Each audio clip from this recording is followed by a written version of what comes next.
Hello everyone. आज की इस वीडियो में हम बात करने वाले हैं नाइजर के बारे में। और आप थंबनेल में देख भी रहे होगे कि मैंने लिखा है बेटर देन आइजर।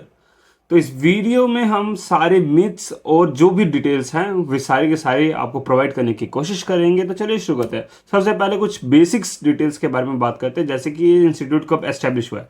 तो ये इंस्टीट्यूट जो है हमारा 2007 में एस्टेब्लिश हुआ है। तो अराउंड इसे 16 ईयर्स हो गए और इतने ही साल आइजर्स को भी लगभग जो टॉप 5 वाले आइजर्स हैं लगभग 15 से 17 ईयर्स ओल्ड वे भी आइजर्स हैं।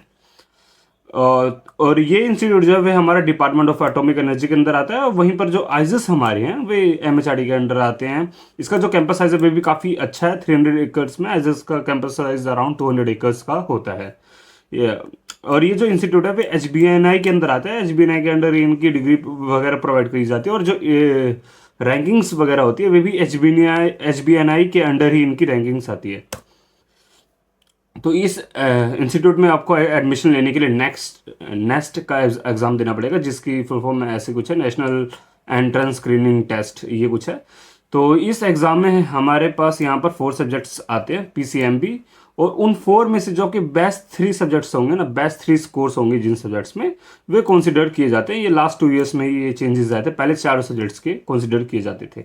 डिफिकल्टी लेवल की बात करें इस एग्ज़ाम की, तो मॉडरेट से हार्ड होता है ये एग्ज़ाम। आइजर एप्टीट्यूड टेस्ट से इसके जो क्वेश्चंस के डिफिकल्टी लेवल होते हैं वे हार्ड होते हैं। और अगर आप जेई मेंस और एडवांस की बात करोगे तो जेई मेंस और एडवांस के बिल्कुल बीच में ये एग्ज़ाम बैठता है। तो इसमें क्वेश्चंस की डिफिकल्टी लेवल आपको काफ़ी अच्छी देखने को मिल जाएगी as compared to JEE Mains या फिर IISER aptitude test. Number of applicants की बात करें तो 2008 में आप देखोगे कि कितने सारे एप्लीकेंट्स थे। 67,000 ने अप्रोक्स यहाँ पर रजिस्टर किया था और उसमें से 44,000 स्टूडेंट्स ने अपीयर किया था एग्ज़ाम। तो अगर आप 2018 में इसका सिलेक्शन रेशियो देखोगे तो आईआईटीज आपको पाना ईजियर पड़ेगा एज कम्पेयर टू नाइजर। लेकिन 2022 का जो लास्ट डेटा है मेरे को इस क्वेरा वगैरह से मिला है, उसके अकॉर्डिंग यहाँ पर 22,000 बच्चे अपीयर्ड हुए थे। स्टिल इसमें अराउंड 200-300 सीट्स है टोटल नाइजर और सीबीएस की मिला के। तो यहाँ पर से भी जो परसेंटेज है वे 1% का लगभग आपको देखने को मिलेगा सिलेक्शन रेशियो, जो कि आईआईटी से भी मुश्किल आपको देखने को मिलेगा या आईआईटी के इक्वल यहाँ पर सिलेक्शन रेशियो देखने को मिलेगा। तो ऐसा नहीं है कि बिल्कुल ईजिली आपका एग्जाम सब कहीं निकल जाता है। आइजर एप्टीट्यूड टेस्ट से कहीं ना कहीं डिफिकल्ट पड़ता है। सिलेक्शन रेशियो भी गेटिंग आइजर में आपको सीट्स मिलना ईजियर है एज कम्पेयर टू नाइजर में। और क्यों है ये आपको आगे पता ही चल जाएगा। सबसे पहले कुछ कोर्स डिटेल्स के बारे में बात करते हैं। तो कोर्स के बारे में मैं पहले क्लियर करता हूँ। जैसे कि आइजर और नाइजर में अगर आप देखोगे आपको रिसोर्सेज बहुत ही अच्छे देखने को मिलेंगे। दोनों में ही इक्वली गुड देखने को मिलता है। थोड़ा मैं नाइजर को प्रीफर करूंगा इस चीज़ में। बहुत ज़्यादा डिफरेंस नहीं, ऐसा नहीं है कि बिल्कुल ही डिफरेंस है, बहुत ज़्यादा ही आगे निकल जाता है नाइजर। लेकिन कुछ चीज़ों में जो है बहुत ज़्यादा आगे निकलता है, वे भी हम बात करेंगे। कोर्स स्ट्रक्चर के बारे में बात करें तो फर्स्ट ईयर जो होगी यहाँ पर आपको फाउंडेशन कोर्सेज कराए जाएंगे, बिल्कुल सिमिलर है आइजर की तरह। तो यहाँ फाउंडेशन कोर्स क्या कराया जाएगा फर्स्ट ईयर में। सेकेंड ईयर में यहाँ पर आपको मेजर्स मिल जाता है, ये आपको ध्यान देना है। सॉरी मेरे पास आज माउस है, मैंने राइटिंग पैड नहीं लिया। तो सेकेंड ईयर में यहाँ पर आपको मेजर्स देखने को मिल जाएगा फर्स्ट से सेकंड ईयर में। वहीं पर आइजर में अगर आप देखोगे तो सेकंड ईयर में आपको प्री मेजर देखने को मिलता है न्यू एजुकेशन पॉलिसी के बाद। थर्ड ईयर में यहाँ पर आप अपनी मोस्टली मेजर के कोर्स कर लोगे। And fourth and fifth year बोला जाता है कि प्रोजेक्ट ईयर्स होते हैं 2 साल, लेकिन ऐसा नहीं है, बिल्कुल है ऐसा और नहीं भी है। क्योंकि फोर्थ ईयर में आप बहुत सारे कोर्सेज भी कर रहे होगे, जनरली बहुत सारे। डिपेंड करता है कि आपने मेजर्स किस सब्जेक्ट्स में लिया है। मैंने वेबसाइट में कोर्सेज चेक किए थे तो वहाँ पर बहुत सारे कोर्सेज हैं और इलेक्टिव्स बहुत सारे हैं जो कि आपको लेना कंपलसरी होता है। बट इस टाइम फोर्थ और फिफ्थ ईयर में दोनों ही साल आप प्रोजेक्ट में भी काम कर रहे होगी। और प्रोजेक्ट में इसलिए काम कर पा रहे हो क्योंकि यहाँ पर थर्ड ईयर तक आपने आपने एमएस या एमएससी वाले जो कोर्सेज है वे काफ़ी कर लिए हैं, जिसकी हेल्प से आप अपना प्रोजेक्ट स्टार्ट कर सकते हो।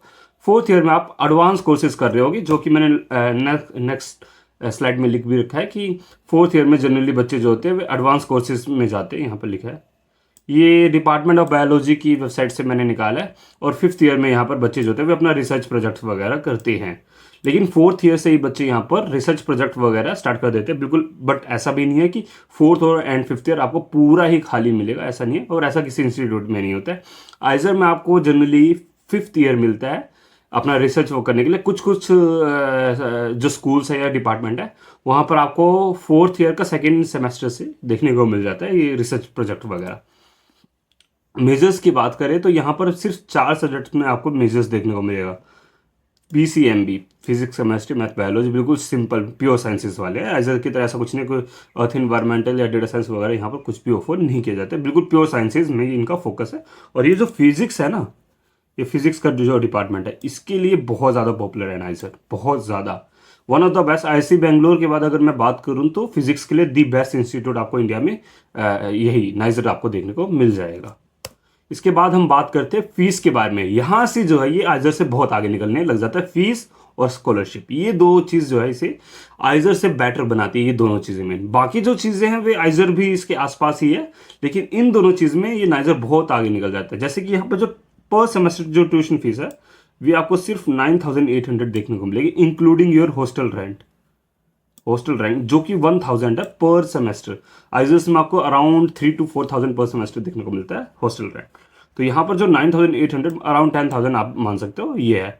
और SC ST कैटेगरी के बारे में आप बात करोगे तो ये 6,000 जो आपकी फीस है ना, ये आप बस यहाँ पर माइनस कर दीजिए, क्योंकि ट्यूशन फीस ही माइनस होती है SC ST की यहाँ पर भी। वहीं पर अगर हम बात करें आपको वन टाइम फीस जो आप जब आप एडमिशन लोगे तो 8,200 वन टाइम फीस भी आपको यहाँ पर देनी पड़ेगी जब आप एडमिशन ले रहे हो। उसके बाद आपको अराउंड 10,000 थोड़ी बहुत फीस शायद बढ़ने को 10,000 समथिंग हो जाएगी, लेकिन ज़्यादा फीस यहाँ पर आपको देखने को नहीं मिलते। और ये बहुत बड़ा यहाँ पर एक पॉजिटिव पॉइंट आपको देखने को मिलता है।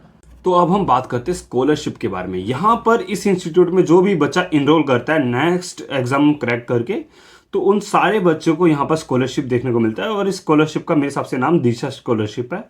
वहाँ पर आपको पर ईयर 60,000 देखने को मिलेगा, 5,000 पर मंथ। तो 12 मंथ के लिए यहाँ पर आपको 60,000 देखने को मिल जाता है। और यहाँ पर आपको 20,000 और मनी मिलता है, स्कॉलरशिप प्रोवाइड की जाती है। ये भी आपको समर इंटर्नशिप वगैरह के लिए प्रोवाइड की जाती है एज अ फाइनेंशियल एड वगैरह, ये सब है। तो स्कॉलरशिप में बहुत आगे निकल जाता है, क्योंकि इंस्पायर स्कॉलरशिप आइजर में ऑफर की जाती है। और वे भी जो टॉप 1% हो या फिर जे एडवांस में टॉप 10,000 आपकी आई हो, तब आपको इंस्पायर स्कॉलरशिप प्रोवाइड की जाती है। और थोड़ी बहुत और स्कॉलरशिप है, लेकिन नाइजर में अगर आप इनरोल कर रहे हो तो आपको फीस नहीं देनी पड़ रही है, ऊपर से बहुत ज़्यादा स्कॉलरशिप आपको देखने को मिल रही है। तो ओवरऑल आपको नाइजर में पढ़ने के लिए पैसा मिल रहा है, पैसा देने की बजाय। अब हम प्लेसमेंट्स के बारे में बात करते हैं। तो यहाँ पर जो प्लेसमेंट का सिनेरियो वे बिल्कुल सेम है आइजर्स की तरह। सारे ऑलमोस्ट सारे बच्चे यहाँ पर भी 60, 70, 80% ऐसे बच्चे मेजरली जो बच्चे होते हैं वे PhD वगैरह के लिए जाते हैं, हायर एजुकेशंस के लिए जाते हैं, MS वगैरह और किसी और फील्ड में, और जैसे कि आइजर्स में जाते हैं। प्लेसमेंट्स के लिए बहुत कम बच्चे जाते हैं, बहुत कम कंपनी यहाँ पर भी आती है, लेकिन जो प्लेसमेंट्स लगते हैं वे अच्छे खासे प्लेसमेंट्स लगते हैं। अराउंड मोर देन 10 लाख आप मान के चलिए जो प्लेसमेंट लगते हैं। बहुत कम बच्चों का प्लेसमेंट लगता है, अराउंड मेरे हिसाब से 10% भी बच्चों का यहाँ पर प्लेसमेंट नहीं लगता है। कहीं भी डेटा एग्जैक्टली इनकी वेबसाइट में नहीं है, और मैं ऐसी कोई रैंडम वेबसाइट की डेटास को नहीं मानता हूँ। NIRF डेटा भी इनका नहीं प्रोवाइड होता है, क्योंकि ये SBNI के अंदर आते हैं, तो शायद इनका NIRF डेटा मेरे को कहीं नहीं देखने को मिला। अगर किसी को मिलता है वे मुझे कमेंट्स में बता सकते हैं। तो प्लेसमेंट का जो सिनेरियो है वो बिल्कुल आप सिमिलर मान सकते हो आइजर्स की तरह। बट यहाँ पर जो ये दो सिनेरियोज है ना, फीस और स्कॉलरशिप, ये आपको ये दोनों चीज़ें जो है ये आइजर से इस इंस्टीट्यूट को काफ़ी बेटर बना देते हैं, क्योंकि यहाँ पर आपको फाइनेंशियल सपोर्ट बहुत ज़्यादा मिल रहा है। अगर आप इकोनॉमिकली वीकर हो तो इंस्टीट्यूट आपके लिए बहुत ज़्यादा बढ़िया है। आप यहाँ से अपने रिसर्च की जर्नी शुरू कर सकते हो। उसके बाद तो आपको इतनी टेंशन लेने की जरूरत नहीं है। PhD वगैरह में आपको पैसा मिल ही रहा होगा पढ़ने के लिए। पोस्ट डॉक्स वगैरह में भी पैसे मिलते हैं जनरली सारी जगह। तो इस वीडियो में हम इतना ही रखते हैं। मैं आपको इनवाइट करूंगा कमेंट सेक्शन में, अगर कोई भी डाउट है तो कमेंट सेक्शन में आप कमेंट कीजिए। किसी और टॉपिक पे वीडियो चाहिए तो प्लीज़ कमेंट कीजिए। मैं आपसे मिलता हूँ नेक्स्ट वीडियो में। Bye bye.